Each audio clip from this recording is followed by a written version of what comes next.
Good morning, welcome back to another video. Start of a new week. We've actually got some dry weather. It's been a bit sunny, a bit cloudy, but straight into it. We did have, because of our topic of doing our composting toilet room, what do we do with it, and you know, that kind of stuff, and we compost it. It's a thing, it's human manure. And what we have had over the last year is this dedicated compost pile. There's no smell, there's no odour, there's nothing. When you've done your business, you cover it over with a medium. Depends on what that is. Can be compost, can be sawdust. Sawdust is really good. Can be wood chips, which is the usual thing that we use, just because it's available to us, we can get it. And then usually I put veg peelings or something, you know, if there's scraps left that don't get used, they go in as well. And this is 1 year's worth. So this is sort of getting a little bit full now. So what we're doing is making year 2. As you can see, it's about 1 metre square. It's a huge, excellent resource. And what we do with it afterwards, it'll stay here, it will compost down, and then probably by the end of next year, it'll be ready to use. And what we'll do is we'll put it around trees and the edge of our land where bushes grow, and then that will help them to grow as we cut those back and harvest from them. Then that gets composted again, and once that's composted the following year, it's then usually safe to put onto your garden beds for your vegetables or your fruit trees, that kind of thing. So yeah, that's what we're doing this morning.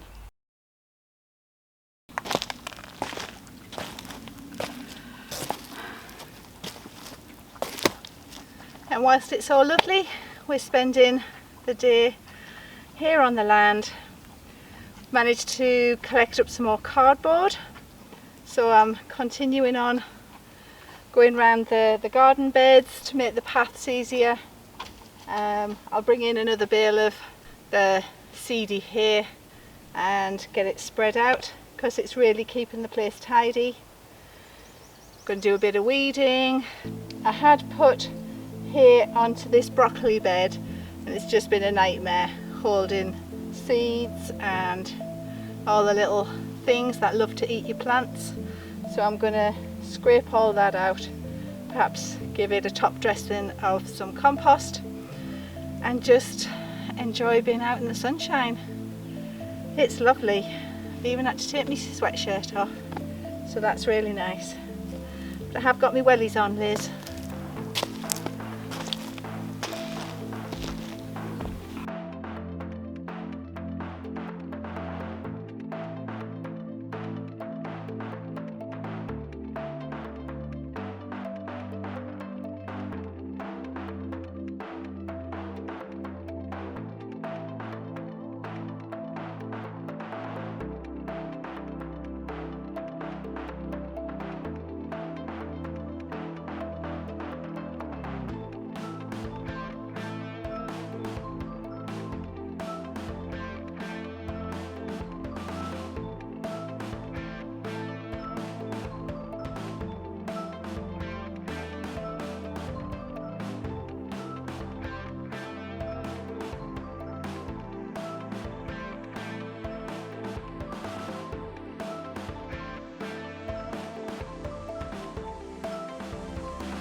I did say to Darren that I would put the kettle on about half an hour ago, but I just got carried away. So I've used up all my cardboard and it's all covered in the hay. But the other thing I wanted to show you, these are the onions that Darren and I planted about 2 weeks ago, and the garlic. So the garlic went underground let's have a look at that. Here we go.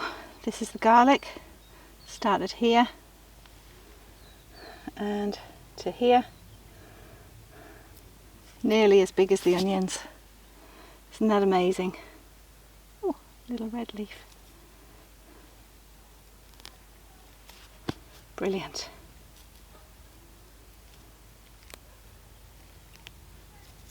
We've also done a bit of olive picking today, just from our trees, just a little bit. Not a great harvest. We couldn't get the top ones, but we reckon we've got about 3 kilos. Probably 3, yeah. So that's not too bad. No. I can sit and pick through them tonight, see which ones have got olive fly in and throw them away. Yeah, it's a hobby, isn't it? It's always something to do on a chilly evening. Yeah. But oh, was that a gunshot? sounded like one. Yeah, interesting. Very odd. Or a car backfiring, maybe. Do they Sounded do more that like these days? Cars in Portugal do. Yeah, maybe. Right, So, back on with the jobs. sorry, what are you going to do? What are you getting on with? Just what I was doing today. So I've used all my card. Nope, that was another one. Yeah. Yeah. I'm going to just keep weeding the garden beds and that's about it. I was just checking in the root bed there and realised that a couple of broccoli have somehow managed to get in there, so I've carefully got them out and put them here with their other broccolis, and they'll not get disturbed when I pull out the root bed. So here we go.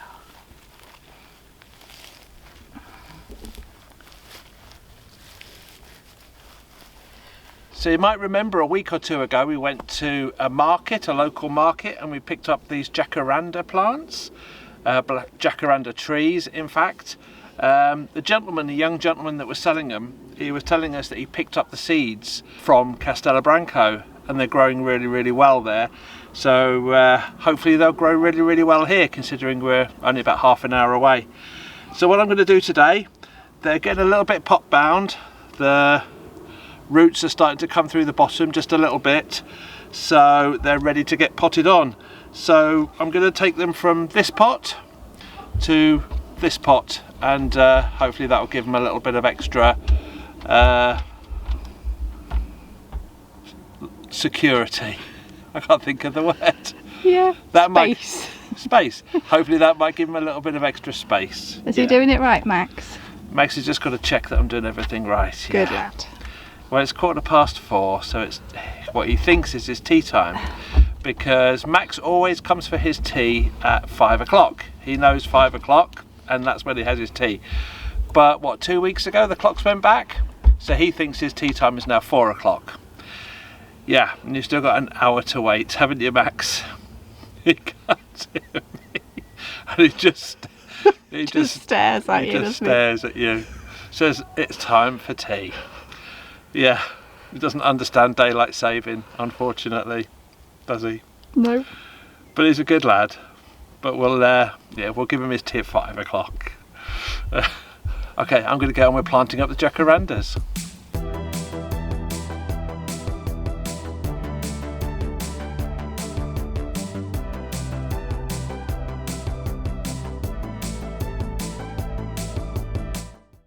So that's the jacaranda plants, all planted into their new little pots, and we'll get them planted out to their new spaces on the land in the spring.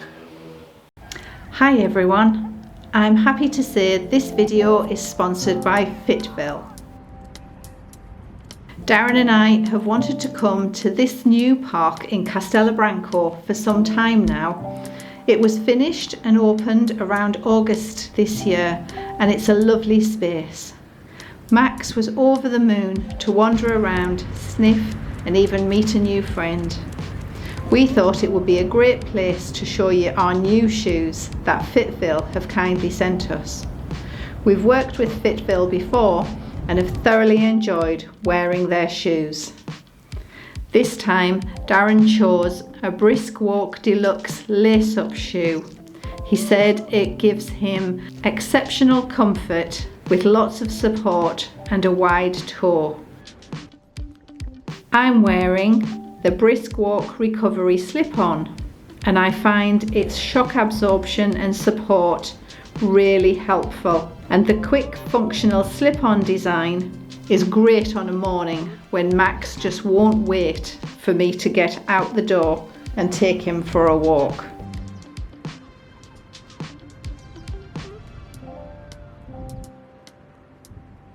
Thank you again to Fitville for their continued support of our channel. If you're thinking of looking after your feet, check out their website. There's something there for everyone. Thank you, Fitville. Good morning. Oh, quite a chilly one. And yeah, it's just starting to rain. I think last night was probably the chilliest night that we've had. Yeah. Definitely. Yeah. Yeah, the heating was, well, the gas fire was on. And the blankies were around the knees. But what we are doing this morning is going round the back of the house, and I'll show you why. Okay, don't know whether you can see right in the corner there, there's a slight damp patch that has never been there before, and we're currently in our bedroom. What I intend to do is go around the back, have a look with the ladder and see what's what. There was a very loose tile there a while back when we came, perhaps at the end of last year. So, but we've never had any damp patch in the bedroom before, but we'll go and have a look. Let's get the ladder out. Max has got himself in the car. He's always worried in case we're going to go somewhere and he doesn't get to come with us. But even when we're not going anywhere, he still likes to get in the car just in case. Could be this bit, Right. as opposed to that bit, because that's all in the loft space. Yeah. In the ceiling space. Yeah. And But the other bit. this is probably where it's going in. Oh, right, yeah. I think we probably need to get something in here to hold this one in place. Can you see me moving this one? Because that's making a channel for it to run out. But it looks like a rock or something is missing here. So just make a mix and fill it. Yeah.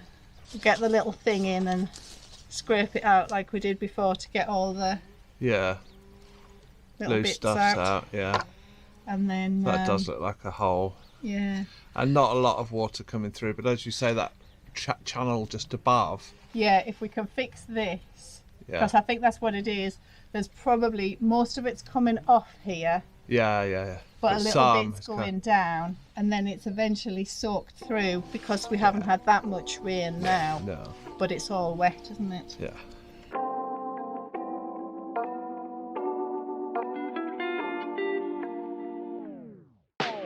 Okay, so I think that might have done it. So what I did was I cleaned out everything in this channel by taking off all of these. Then I put lots of cement in there and bedded it into our side wall. Then put them back in place, and you can see where it's squishing through. And then that was where the hole was. So I pushed in as far as I could go, and then I've got 3 rocks in there and then covered them all up, but not a big hole. Then just a little patch there. I don't even think that was doing anything, but the little these schist stones had come out, and then that was just all mud, so I put some in there as well.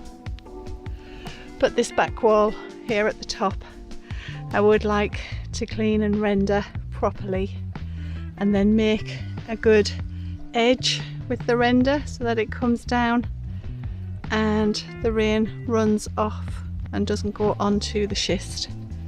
And then the back of the schist needs cleaning, but that might be a spring job or a summer job. Right, let's climb down, and don't tell Darren I've got some cement on his camera.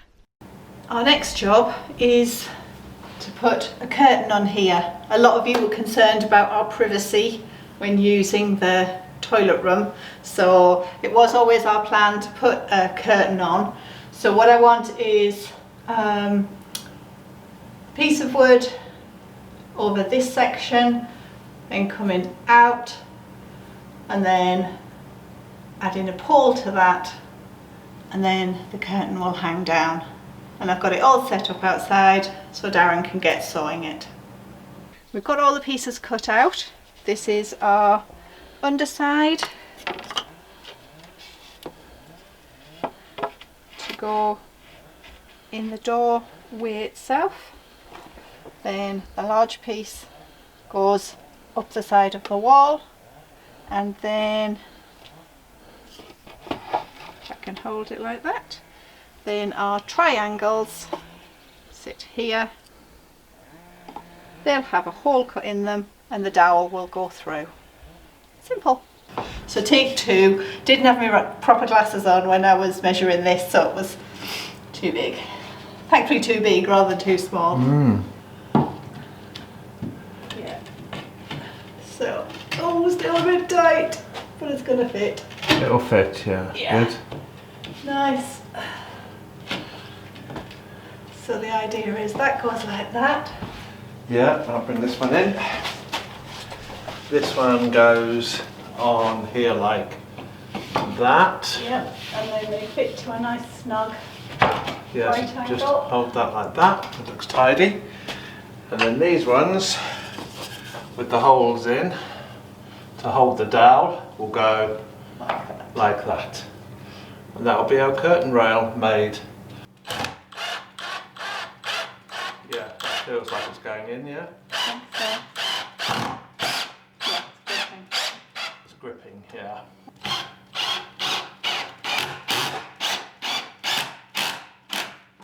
There you go. I ain't going nowhere. Good, brilliant. good. That's it. Solid. Yeah. That's probably going to be enough to hold a curtain. Hopefully. Could put a pull-up bar on there for you, couldn't I? It's that solid that you Don't could. hit it too. Yeah. Yeah. Okay, I'll give a little triangle. Little triangles, yeah.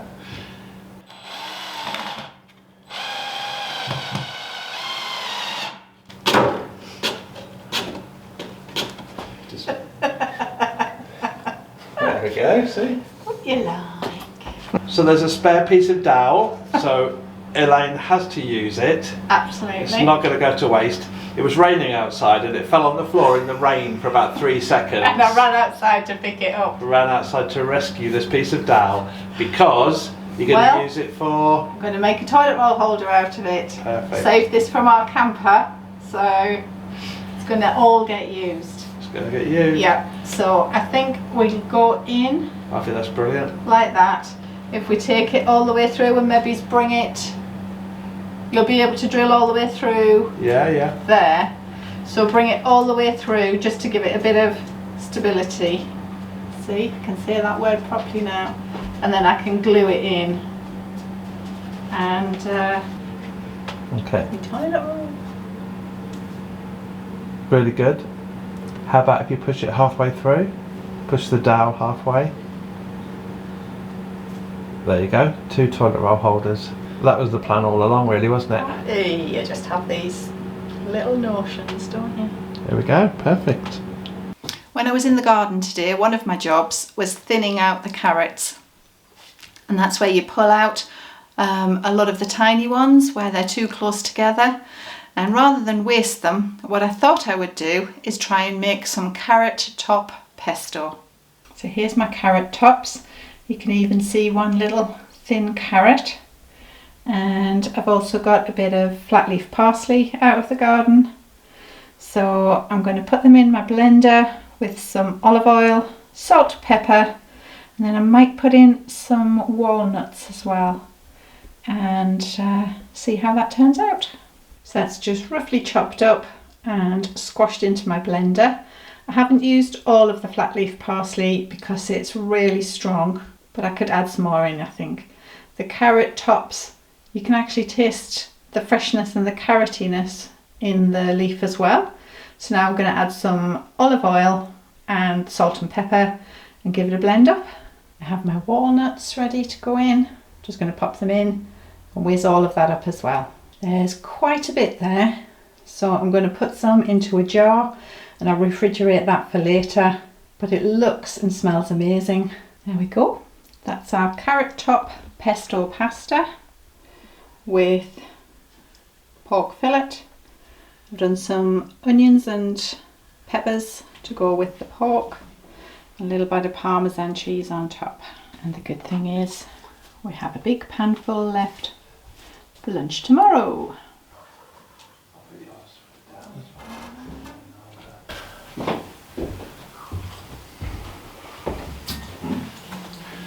Wow. Amazing. Did you cut these little medallions into hearts especially? Well, just some bits were more important than others. I don't know. It's like I've not tasted it before. I think it's just very green. It's like a very green flavour. Yeah, it's really nice actually, isn't it? It's not pesto, it hasn't obviously got the basil in it, but it's really, really tasty actually. Really, really nice. I didn't even know you could do carrot tops into pesto. I didn't even know you could do that. I thought I would show you what we're having after the pork. This is the leftovers from the carrot top pesto pasta. So we've got poached eggs and salad with the pesto pasta. Our curtain is up on the toilet room and we think it looks really good. Well, thank you if you've made it this far into the video and stuck with us. We much appreciate it. Thought we'd give you an update on the olives that we've picked. So I have 3 lots of olives here. These big green ones are the ones that Meryl let us pick off her lovely tree. These ones are our olives. See, much smaller and very ripe, all black. And then this box here is all the poor guys that never made it. They just weren't of the quality needed. Bit spotty, quite bruised. So all I've done is I washed them and then put them into fresh cold water so they're just covered, and put in sea salt, a couple of tablespoons of sea salt for this volume of olives and water, and leave it for 3 days. Then empty all of that out, do the same again, and do that for 2 weeks running. And I'm just following a video that I found on YouTube, and we're going to link that one in somewhere. Darren's technical, he does it in the description. Yeah, and we're just going to see how this works out as opposed to what we did last year when we picked our olives. And I think the error that we made last year was mixing all different sizes and different ripenesses. So as the brining process went on, it affected the different olives in the different ways. So some got really over processed and some were just right. So we'll follow this process, see how it goes, and we'll keep you informed. But that's the end of this video, so I'd like to thank you for spending this week with us. We really appreciate you watching. If you've enjoyed what we do, think about sharing it with someone else that you think will enjoy it. Give us a thumbs up, and we will see you on the next one. Bye bye. Bye bye.